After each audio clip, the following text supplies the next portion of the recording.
Very pleased to welcome to the show Representative Tom Tiffany. Good morning, sir. Thank you so much for joining us once again. Where are you currently? Yeah, good morning. Out in Arizona, the sun's just rising out here. Wow. So we had a chance to talk to you before you left for Yuma, and we were getting into the Biden administration last week ending Title 42, one of our strongest tools to deter the flow of illegal immigration. And since your time at the border, tell us a little bit about what you have experienced. No, it's not your first trip, but curious to get a firsthand account of what you've seen so far while you've been down in Yuma. Yeah, this really reinforced what I've been saying for months, is that our United States government, via the Biden administration, is running the biggest human trafficking operation, perhaps in the history of modern man. And it was confirmed. We were down at the Yuma sector yesterday, got a report from Border Patrol in regards to what's happening down there. And, Border Patrol at this point, it really confirms that they're basically a babysitting service. In fact, one of the Border Patrol people we were traveling around with yesterday, he said, yeah, I make sure and take care of families that need formula and diapers and stuff like that. So you really have, on the national security side, very little interdiction that's happening. The numbers are up. They're actually above their numbers of the previous year, the 21 fiscal year. They've almost doubled those numbers in the first 6 months here this year. And they said they will be overwhelmed when Title 42 goes away. They're getting a little bit of help from the Tucson and San Diego sectors at this point, so it's relieved some of the burden. That will go away because Tucson and San Diego will be completely overwhelmed once Title 42 is gone, causing Yuma to be overwhelmed. And the Yuma sector people they're telling the mayor of Yuma, we're not sure that we're going to be able to hold these people anymore. You may have foreign nationals that are just going to be wandering your streets. And by the way, they've seen people in this year, in the first 6 months, from 94 different countries around the world. It is, wow. It's so unfortunate. Does not describe the situation that we're faced with right now. We had a chance to talk with Senator Ron Johnson last hour. Talked a little bit about this issue. When it comes to what Congress can do about the issue, I'll kind of repeat a question that I asked Senator Ron Johnson. Were Republicans to go and grab control of Congress, what would you like to see happen? And what could be done to stem the tide from what we're dealing with right now with this influx of illegals coming into the country? Yeah, an immediate fix is to restart Remain in Mexico. Also begin or restart building the border wall. We've got some great pictures from down in Yuma yesterday showing where border wall construction stopped. And Border Patrol just says that's where the meeting point is for all the people coming from 94 countries around the world to be able to come into America.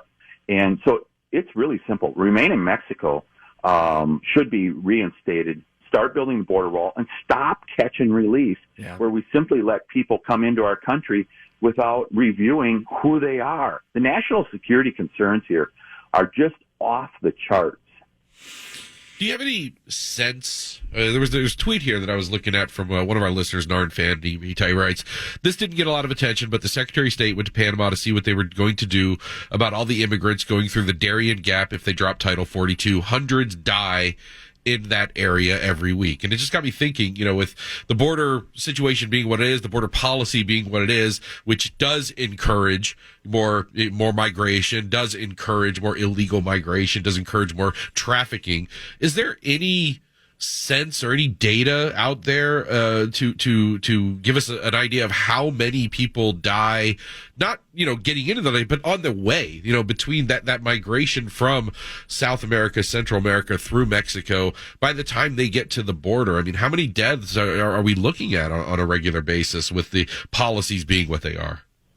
Just a couple of people died last week in the Yuma sector trying to go across the desert. It was 100 degrees yesterday down here, and almost impossible to make it across unless you have gallons and gallons of water and you really have the support in place to be able to do this.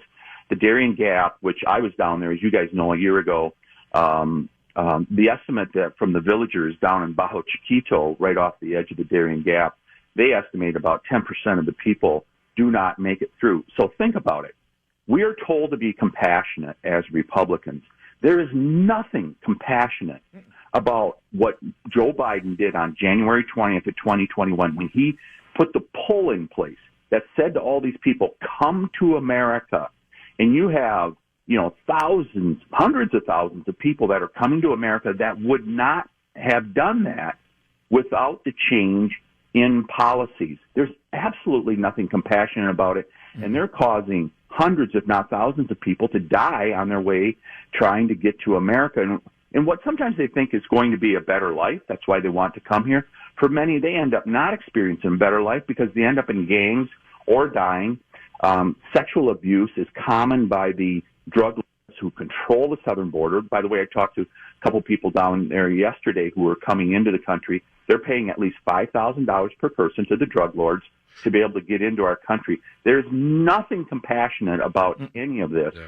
And by the way, that was purely a photo op by Secretary Mayorkas going to the Darien, because he did not go to the Gap. He went to Darien Province. He didn't go to where we did, the Gap, where you see these hundreds and thousands of people pouring through the jungle from over 100 countries in the world.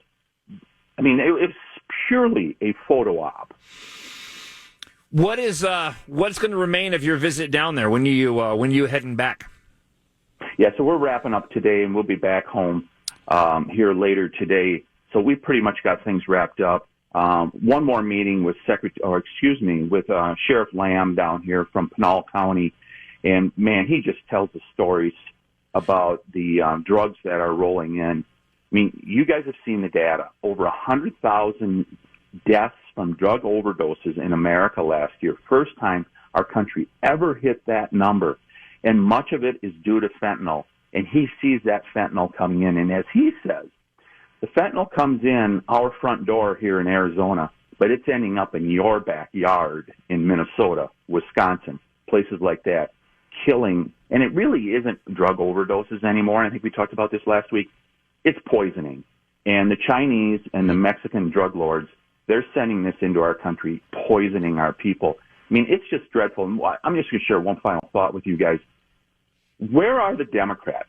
Where are the Democrats in the congressional delegation? I think about the ones in Wisconsin and especially Minnesota. This is coming to their backyards, killing people, and you have this uncontrolled situation that's going on. When are they going to stand up and say to President Biden, you don't get to do this anymore? Because we can say all we want as Republicans. It's the Democrats that could do something about this. And I'm sick and tired of them sitting on their hands doing nothing and watching America be invaded. Representative Tom Tiffany, I want to thank you, personally and on behalf of the program for going down there and doing what you're doing and investigating this and bringing it to people's attention. The Vice President Kamala Harris was designated, to be in charge of the border and was going to fix this problem. And from what I can tell, you've done a hell of a lot more than she has. Yeah. And you know a hell of a lot more about what's going on at that border than she does. She's over here giving interviews about her Wordle strategy while you're down there actually learning about the issue. Maybe you should give her a call and offer to take that off her plate. I would love to take it on, and it's terrible that we see the Vice President of the United States that will do nothing to protect, to deal with the most important national security concern we have in this country at this point, and she does nothing. Representative Tom Tiffany, again, thank you, sir. Safe travels back, and we'll talk to you again real soon. Talk to you soon. Take care.